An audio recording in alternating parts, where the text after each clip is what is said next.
What's up, y'all? It's Zach with Living Corporate. Now, look, you know what we do, okay? We come on the show, we have real talk about real things. These real things are actually fairly benign on their face, right? But we take these fairly real topics, and they're real, or rather we make them real, because we're centering Black and brown experiences. So today, we're talking about building a leadership profile. Now, in building a leadership profile, you know what? I'm not even going to do that. I'm just going to go ahead and get into it with our guest, Deidre Wright? Yes, that's right. All right. Come on now. Welcome to the show. How are you doing? I'm good, Zach. Thank you for having me. I'm really happy to be here. I lived a corporate life for most of my career, so it's exciting to talk to you. No, thank you very much. I'm excited to have you on the show. You see, you know what I did? Those are bars, Deidre. So I said, Deidre Wright, and you said, that's right. See, I knew. You see, right. So I'm like, anyway, it's wordplay is all I'm saying. Okay. So for those of us who don't know you, would you mind sharing a little bit about yourself? Yeah, so everyone, I'm Deidre Wright. I'm a Bay Area native, and I call myself a storyteller and strategist because I worked across industries, but mostly what I do is empower clients to effectively tell their stories and create strategies to execute goals. And so I say this because I worked in public health, marketing, and risk management, and with all those fields, I kind of use that skill set, and that's my passion.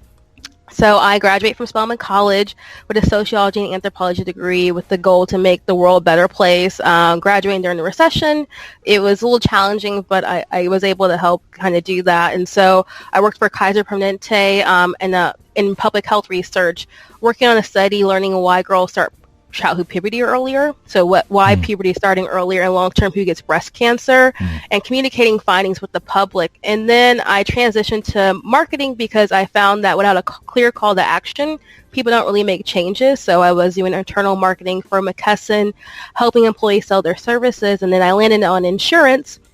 Really, at first, advising billion-dollar companies on their risk management and how to improve that for their companies, and later now being an award-winning director of diversity inclusion, helping companies in insurance promote and advance diversity and inclusion.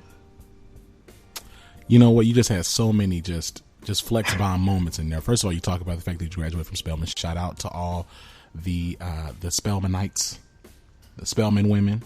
Come on now. Don't let's not play. Okay, yeah, we gotta shout y'all out. And and then you have some big names in there, McKesson, Kaiser Permanente. That's incredible. So, you know, you talk about you're talking a little bit about just kind of your journey. You named some huge brands in there. I'm looking at your profile, and I'm just gonna look at just the last year and a half. Okay, so 2018, you got the NAAIA Emerging Leaders Co-Chair. Your 2018 Dive-In Festival San Francisco co-chair, and then you were the 2018 Water Street Club Insurance Rising Star, and then the 2019 Insurance Careers Month Emerging Leader. Okay, and that's just, again, the last year and change. But it's relevant because, like I said, today we're talking about building a leadership profile. I have a theory, right? And I could be crazy because I'm just looking at the field, Deidre. I'm not a sociologist or any type of scientist. I'm just kind of looking at the space, right? And I have a theory that Black and brown folks in corporate America spend a lot of time trying to make sure that we're just strong individual contributors because, you know, we're conditioned and taught to just do that. And for a lot of us, this is a lot of us, our first generation of our families being in corporate America, right?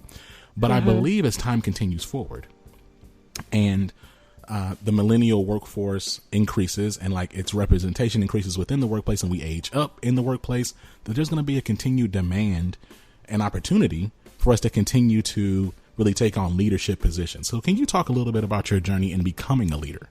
And like, what does that look like for you? And I'll have to have a little more flex bump. So like I said, I work in the risk management and insurance field, but using my platform and my leader standpoint, I've done a lot of fun things, including speaking at events for Barack Obama, Colin Powell, and American Farrer on the lineup. Whoa. Yeah. Whoa. Hold on. Let me just pause you so I can do this. Okay, continue. Thank you. And then having viral LinkedIn, posts where I have one that has 23,000 views, another one has 37,000 views. And I say this because no matter what industry or skill set, you can be a leader and use your influence to call attention to the cause that you care about. So what's my leadership journey looking like? I guess no matter what, I always focus on setting goals investing in myself and taking strategic risk. And, you heard my kind of bio. I've done a lot of different things in different fields, but I always stayed true to my values, which was, being strategic and storytelling. And so I say that because what happened was I was, like I said, a contractor for McKesson, and so my contract ended, and I had my son the month afterwards. So my vision was take a couple months off, go back to McKesson, do my thing, but they had laid off a bunch of marketing people, so I had no job to go back to, and that's when I was like, okay, I have a baby. I need to make money. Let me figure this out. And so that's when I kind of got back to my values and my goals and was like, okay, let me check out insurance and risk management. My mom was in the field. She's doing great. And really think like, what do I want out of a career? Start attacking that. So started with informational interviews with leaders in the space because I want to say like, if you have the secret sauce, I want that recipe and figuring that out for me. And then taking strategic risks to start and breaking myself in the industry of taking jobs. And then once I got the positions, making the position my own and being a thought leader. The key thing to being a leader, I would say to everybody, is figure out your craft and promote it on different channels to help people, whether it's like living corporate, having this experience and teach people skills, but mostly make strategic moves to always figure out how to promote your expertise and level up by seeing or asking what experience in my career is going to give me the highest ROI for career time. So if I'm spending 3 years of my time on this project or 30 minutes speaking on a stage, what is the ROI for this? And that's kind of helped me navigate these different changes in marketing to insurance, being a broker, from a broker to diversity inclusion, having those key processes of assessing goals, being strategic, and, seeing what's worth my time or not. Let's take a step back though, right? So everything you're saying, 100%, I get it. It makes sense to me. But what would you say to the person who's like, look, I don't really know what my focus or passion is. I'm just here. I'm just happy to be here. Like, what advice would you give to that person?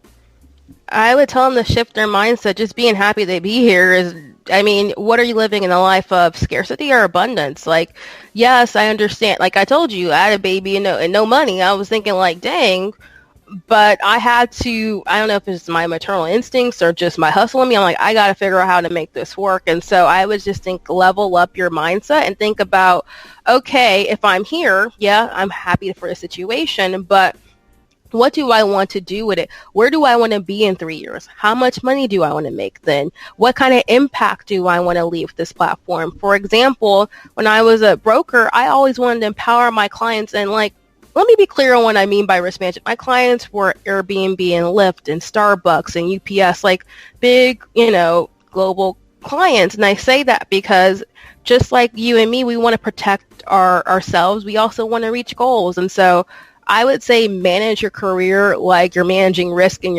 yourself, and think about, okay, if I invest X amount of time in this place, what's the return going to be for me in reaching my goals? So I guess I would just say change your mindset to just be more than just happy to be there. Like, think, how am I going to make this work to be happy and earn my worth? No, I love that. You're absolutely right. It's scary though, and I say this as someone who I'm trying to put myself in like the other person's shoes, because you and I, we vibe on that level, because we both like, look, I got to go get it. I don't have any kids yet, but yeah, but I get it, right? I am married. It's like, okay, look, I got it. Like if like this can't stop, like I got to keep going. Right. Mm-hmm. At the same time, I ask myself, okay, so for the folks who are not necessarily naturally as industrious, right? Like, what are some of the like just kind of starting steps? And I hear you, right? What I'm hearing is it's about identifying, okay, just what do I want? What do I want the next 18 months to look like? What do I want the next 3 years to look like? And then like thinking with the end in mind, then kind of working backwards from there, and then asking yourself and kind of asking perhaps a scary question of, okay, well then is what I'm doing getting me to that point? Yes or no? Mm-hmm. Okay. No, that's great. So, it's interesting. What are some of the biggest lessons that you've learned in becoming a leader? And then if I could kind of take a step like a little bit below that, as you've been continuing to grow and navigate these spaces, what are things that you see, our Black and brown folks doing out there that can hinder them in their leadership development journey? Yes, what I learned as a leader, which is funny, it's probably like you, Zach, it's like you just do your job and you do it well. And I say that because I consider myself like a mentor or a helper, and it's great that I'm a leader, and I'll say that, I take that role, but I just think ultimately it's figuring out what your purpose is and how you can live to that higher calling. But, the real thing is, one, invest in yourself, whether that is taking time to do the work. For example, like when I was a broker, I would spend hours reading insurance policies. Now, I don't know, Zach, if that's what you do for fun, but most people don't do that. But I was taking the time, so I knew what the heck I was talking about, and I had that confidence in front of my client when I am the only millennial, only Black person, only woman in the room. And so you've got to take time and invest in yourself. Or I, had an executive coach who was helping me, did a program and to really figure out what I wanted to do and how I wanted to do it and whatever, investing that time, going to conferences, meeting people, networking. You have to do these things if you want to get far. And for us, Black and brown people, two things I would kind of say is, one, be strategic and understand no one's going to invest time in you as much as you. So if you're waiting for your company to tap you on the shoulder saying, I know you're going to be a leader, that might happen passively, but only you can really give all your effort into doing that. And then two, part of my job is that I organize events and plan them for their industry to I guess, really just bond people and give them tools and resources for D&I through events and stuff. So, for example, I'm planning a National Diversity and Inclusion Conference that's coming up. And I say that because I look for speakers. I want speakers. I also judge a National Women in Insurance Award called Women to Watch. And so I assess and judge women leaders and their profiles, see who are worthy of these awards. Now, rarely do I see at our events people volunteering who are people of color or whoever to be speakers at events from a technical standpoint, and rarely do I see people nominating themselves for awards. So the biggest thing is advocate for yourself and put yourself out there, because if you don't do that, then who will? So I think that's the biggest missed opportunity. Working hard is not enough. You got to really advocate and promote your brand, because people want to help you. People want diverse leaders more than ever. I will tell you right now, companies are investing in diversity and inclusion, and they want leaders. We just had a diversity survey, my company, Business Insurance, studying diversity in our industry. We had over 800 people do it, and one of the questions were, what is the biggest barrier to increasing diversity in our industry? And for the second time around, it was, we can't find minorities with the right skill set. And I don't necessarily believe that is my case. I just think it's perception. Yeah. If people don't perceive there are leaders there, then they're not going to tap you in for opportunities. So speak out and promote yourself to be that leader they see. No, 100%. Let me double click on one thing you just said. I'm not going to lie to you. What a huge pet peeve is like the whole, we don't have the pipeline, we don't see this stuff. Like that, so much of that is like, if you just open your eyes, like, in today's era, right?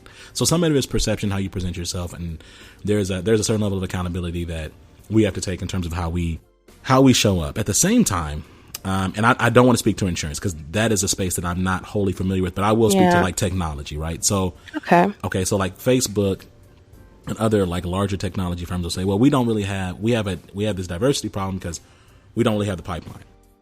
But the reality is, there's tons of pockets of people like Black Girls Who Code, Black Code Collective. There's all types of like groups out there and pockets. And there's Black folks at these PWIs and HBCUs. There's organizations out there that do have the talent. I think the challenge is that what I'm not seeing across the board is like a truly like intersectional and inclusive talent sourcing strategy when it comes to actually identifying that talent and then making sure that those folks are actually represented in terms of what does it look like for you to go out to those schools or engage these different groups or partner with these various organizations. Like if you look in the same places for this diverse talent, then you may not find it. But if you actually just kind of broaden your scope a bit, you may actually find the folks you're looking for, I truly believe it. And that's one of the things I help, my clients with is figure out where do you find this diverse talent. Diversity means so many different things to so many different people. Right. And I know all industries are different, but I will say for us, it's typically They go to the same colleges because they typically want someone with a risk management degree.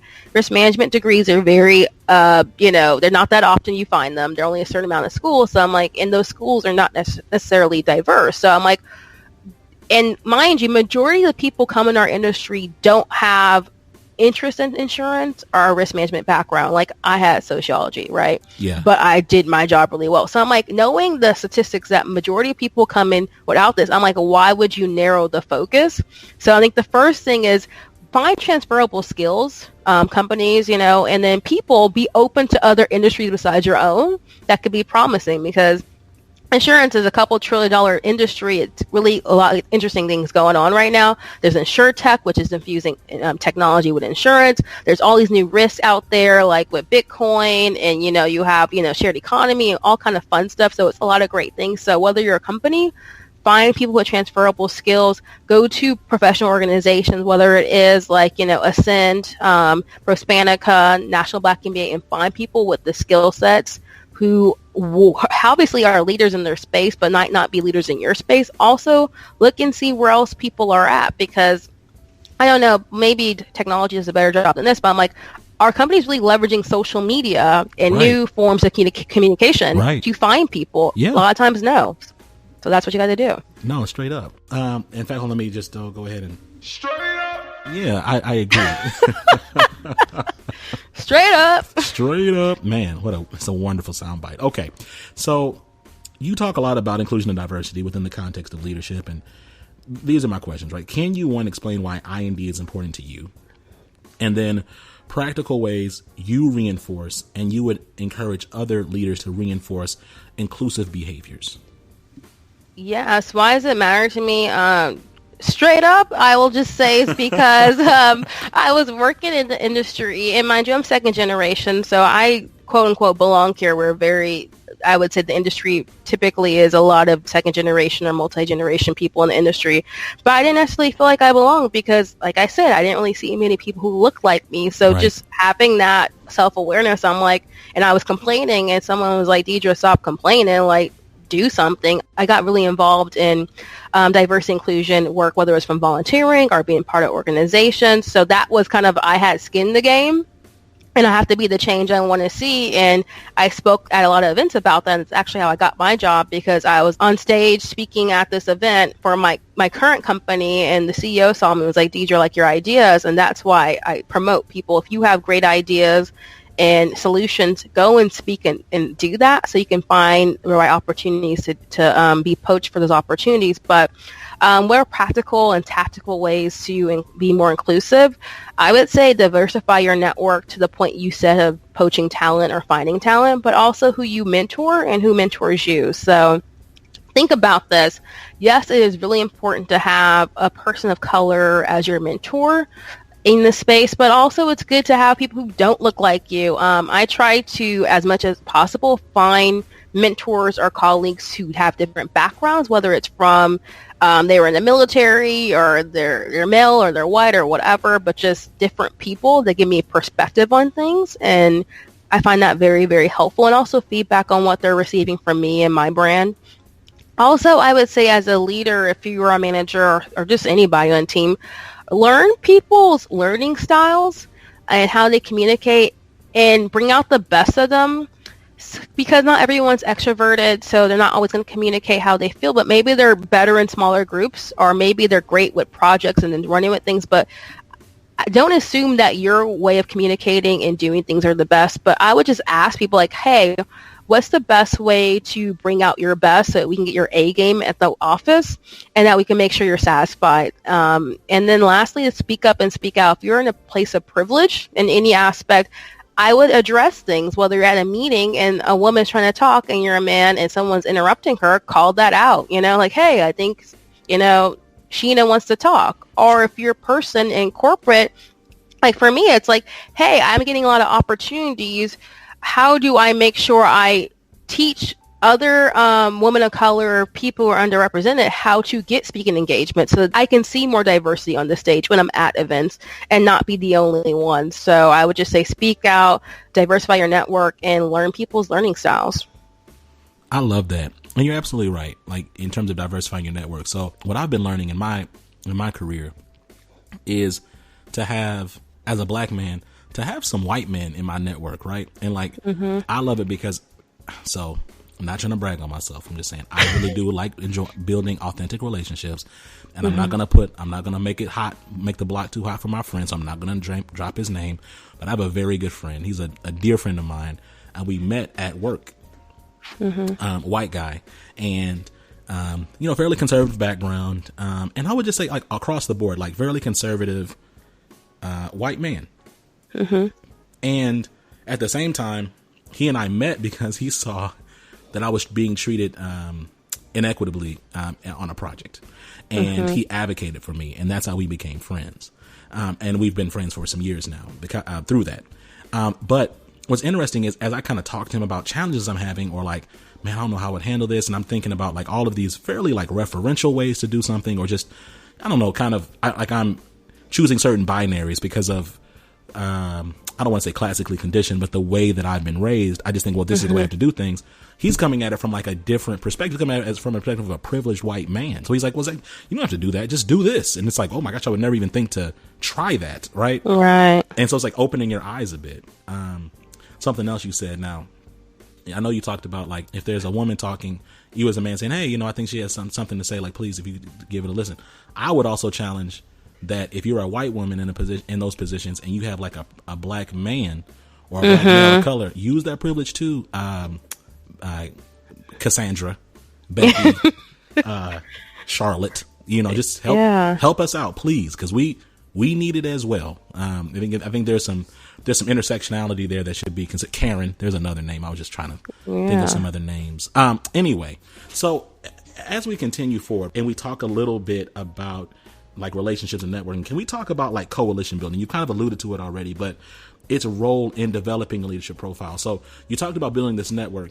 What does it look like for you historically to build mutually beneficial relationships? And do you have any examples of when those relationships have come into play to benefit you? Yeah, that's a great question. I would say I always wanted to make things mutually beneficial. I just come from a standpoint, I don't like moochers, and I don't want to be a moocher. I just think that's kind of tacky, honestly, and it just turns me off. And it's bad for my brand. But like, she always asks for something but not returning it. So I've always kind of been that way. I will say my trick is, and it's not even a trick, it's really just what I do. I always end a conversation, meeting, whatever, asking people, how can I be of service to them?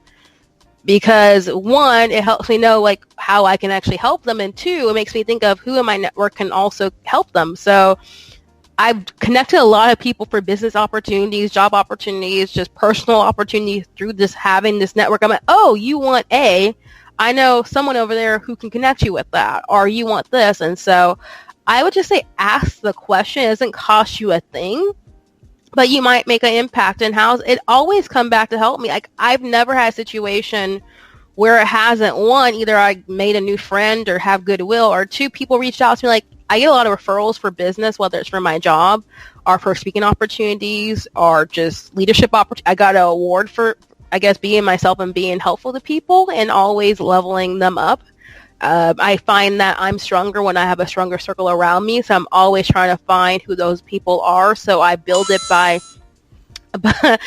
being out there and publicly speaking. A lot of people I meet through Twitter, Instagram, just the interwebs, because I put myself out there, or I comment on what they're saying because it's compelling to me. And so there's different ways to have mutually beneficial relationships. I just think, one, you got to be open to them. Two, you actually got to follow up and do what you say you're going to do. But when it comes to like, I've come from an abundance mindset. I don't ever think that it can't be more than one leader. It can't be more than one of us. So I think y'all have to get out the mindset of that I can't help somebody else because I lose something. You only have something to gain by helping somebody else out. Come on now. I 100% agree. And you know what? And that's another point. You're absolutely right. Like, about following up. Look, people send a, I do know. You need, listen, I look at my little emails and thank God, you know what? This is not an ad. Shout out to y'all, Gmail, because y'all do the whole thing. Received this 3 days ago. Follow up. That has helped me so much. I'm in that inbox like, I'm like, Yeah, you're in there. I'll be following up. Like, hey, we had this conversation. I just want to circle back, make sure we're good. And Deidre, you did that with me. You know what I mean? Yeah. We gotta, hey, you gotta do it. Life is crazy. Life is just so busy. It's important. Okay. So let's pivot a little bit. In your article, why strategic companies must manage diversity and inclusion as a business risk, it was recently published in Savoy magazine. Can we talk a little bit about the piece and what inspired that? Yeah, so risk management is my background. It's always on my brain, whether it's from personal risk management to like company. And I say that because people think of risk as always as a bad thing, but risk is, and based on the institute, it's an organization, the insurance industry, it talks about, possibility of a loss, no gain, or gain. So you can have different levels of risk. And so with diversity and inclusion, it can, if you do it right, it can help you gain for your company. If you do it wrong, it could be harmful. And let's be clear, we see all these things in the news, all these headlines when people are failing with diversity and inclusion. And I just want to help educate the consumer and companies and people about why this has to be a strategic risk and opportunities. Because let's look at the news. So Papa John's, he's going over here saying the N-word, during conference calls, had to step down as a leader. Mm-hmm. And from that incident, within the month, their store sales fell 10%. Dolce & Gabbana, they had a situation where they had a model, who was Asian, looking like she was eating like pizza with a chopsticks, and like it was inappropriate, and then calling and then what happened was they had to cancel a fashion show. Consumers were like destroying their products, and then their products were removed from different platforms in China, like Chinese magazines, Alibaba, whatever. And then another case is, the Conrad Miami, a hotel out there, they a manager discriminated against a woman. She asked to have Sundays off when she started the job because of her religious reasons. They ended up having to pay her punitive damages of $21 million, and others for lost wages because she was fired as retaliation for wanting to go to the church, and she asked for that time off. And so I say this because when it goes wrong, it costs companies money. No, it is a risk. You're 100% right? And you think about like Angry Orchard. So they just recently had a situation where they interrupted this couple trying to get married. This man was trying to propose to his girlfriend. They accused them of stealing merchandise. Oh, wow. And eventually kicked them out of there. So, no, I'm 100% with you. So, of course, that then draws boycotts and all types of negative press. Now, listen, I don't personally drink at Angry Orchard. This also is not an ad. But, That's some Angry Orchard right there. Some angry talk. People angry at the orchard. Okay? Yeah. Right, for the whole wrong thing. and right reasons. Mm-hmm. Okay, please continue, though. No, but that's where I'm coming from. I know. So when I say I'm hosting and organizing a diversity inclusion conference, we are concentrating as a risk management community, talking about how we can help the risk management community get a hold on this from a strategic standpoint of either making insurance companies money or saving them through talent acquisition and getting the right talent, because we know if you lose employees, you're losing a certain amount of money of trying to rehire people. We know what these. So think about this. When these companies have lawsuits, how are they getting paid? Typically through insurance. When it's a lawsuit and a claim, right. Unless it's, Right. So it's really important to my industry strategically, from whether it's their internal practices or what they're paying out, especially if they're $1 million claims or lawsuits, what's going on. So it's a strategic risk to think about how do we leverage it to grow our revenue and our brands, and also how do we minimize issues so that we're not losing money or losing top talent. I love it. I think that, it's just interesting because, and I keep saying it's interesting, right? So, Deidre, how when you talk to people, you have certain things that you say as your pivot word. And it's interesting is like my pivot word / phrase, but I'm going to work on that. I'm going to work on that after this interview, because I won't stop right now. But I just can't stop, won't stop. I will stop eventually. Not today, but you will tomorrow. It's about being introspective in the moment. I think that live introspection can help you actually move forward, as opposed to, because you may not think about it again. So I'm calling it out right now in the middle of this interview, awkwardly. So as I get older and I just pay attention, and I'm bringing this up based off what you just talked about with the business imperative and the strategic imperative of inclusion and diversity, I realize, though, how much of the world I navigate is catered to white experiences, expectations, and comfort. And that doesn't really That's not exclusive to any. It's inclusive of corporate America as well. And when I think about the work that you're doing, in some way or another, simply even bringing up otherness pushes up against some of those levels of comfort. So how do you navigate the fragility that comes with discussing non-whiteness in majority white spaces? Maybe that's my pivot work. I've been trained for this job and position all my life. I've been trained for this because growing up, from kindergarten to half of college, I was in majority white spaces. Like my elementary school, K through 8, my sister and I, maybe 3 other kids were black. Like it was just mostly white. So I guess to me, the thing about this is when any idea or concept you're selling people on, you got to tell them what's in it for them. And I think that's a clear thing. And also don't make people feel ashamed for learning and uncovering bad habits. Like I don't know, think about this. If somebody, for example, like you said, if you're saying a trigger word to pivot things, right? Oh, Zach, like every time you transition, you keep on saying interesting. That's horrible. You're going to be like, dang, that hurt me, right? It's just the same thing as saying, hey, you always interrupt women. Like, why are you doing that? That would not be my tactic when it, comes to whether it's women issues, people of color, or whatever. So I always try to think of, how to come at a situation, whether it's for a person or a company or whatever, of how to tell them what's in it for them. So, for example, hey, Acme company, you're doing great when it comes to business practices, when it comes to just in general, like you're making money. Have you thought about the strategic risk of not having diverse talent and not really investing in that? Oh, you have a diverse talent. Yeah. But do you understand the demographics are changing and companies are having either corporate social responsibility plans or diverse inclusion initiatives that require or ask for diversity in what you're strategically doing? Let me help you with that. Let me help you formulate a plan because I want you to succeed. Or, hey, I want you to be a good leader. Do you know that, people are being evaluated now on how they are inclusive leaders? I have tools and resources if you want my help. And then they have to ask for the help or say, yes, I want the help, but at least make people aware of things in a way that you're helping them. Right. And less from a point of accusation or you're doing something wrong, because we all make mistakes, but until we're made aware of in a way that's safe and safe to admit. I have people tell me, Deidre, like, you put these things out there with diverse inclusion that makes me rethink things, and you say it in a safe way so I don't feel threatened. And I'm like, thank you for saying that, because that is very uncomfortable to say that you feel uncomfortable and threatened by things because you don't know what you're doing.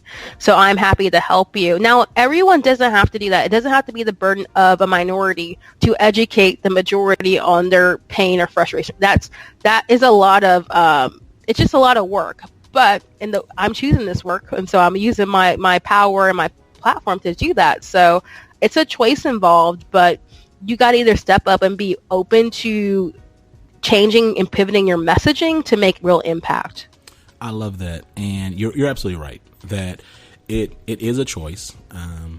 And there are different methods to do that. I do love the fact that you said, black and brown folks and just non-white cisgender folks, non-white male cisgender folks, we're not obligated to carry the burden of educating people. So I'm just going to go ahead and give you this right here.